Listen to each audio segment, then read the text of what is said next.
headline lands in your security feed, and it's built to scare you. It says the app your whole team uses to log in, the one guarding every administrator account, just got broken wide open. Your stomach drops. Then you open the actual Microsoft advisory, and the numbers do not match the headline at all. Today we fix what that headline got wrong and exactly what your bank, credit union, or mortgage company should do about it this week. On May 14th, 2026, Microsoft published a security update for the Microsoft Authenticator app on both the iPhone and Android. It is tracked as CVE-2026-41615. Within hours, a wave of cybersecurity blogs reframed it as a bypass of multi-factor authentication, your MFA. They scored it a 9.6, critical. That framing spread fast because a broken second factor is a scary idea for anyone who relies on that app. Here's the problem. When you read Microsoft's own advisory and the National Vulnerability Database entry, that carries Microsoft's data. The classification is not MFA bypass. It is information disclosure, the official base score on the Common Vulnerability Scoring System. The CVSS is 6.4, high, not 9.6, critical. The vulnerability lets another attacker read sensitive information over a network with one catch. The attacker needs a user to take action, like approving a prompt. So why does the louder framing exist? Because the bug has what Microsoft calls a scope-changed effect. The information that leaks can reach beyond the authentication app itself. Practitioners describing that outcome reach for bypass as shorthand. They are not crazy. They are compressing a long technical story into a headline. But for a financial institution, the precise classification is the one that matters because your examiner is going to ask which vulnerability you patched and what its classification was. The right answer is the one in Microsoft's Security Update Guide.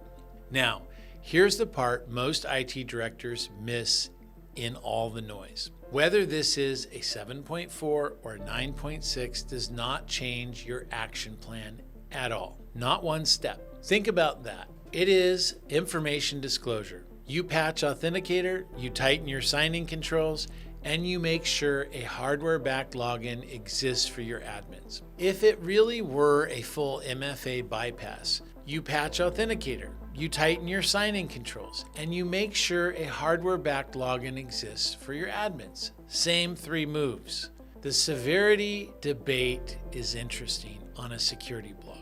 It is irrelevant to your Monday morning. The question that matters is whether the second factor app on every employee's phone is patched and whether your most privileged accounts have a login method that does not depend on a phone app at all. Access Business Technologies manages Microsoft 365 tenants for more than 750 banks, credit unions, and mortgage companies.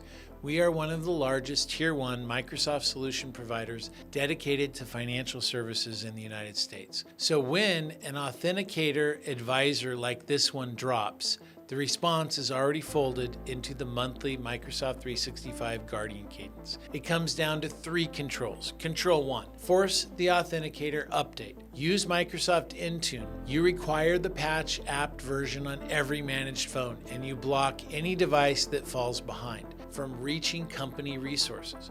For an institution that already runs device compliance, this is a setting, not a project. The patch app is on every phone within hours.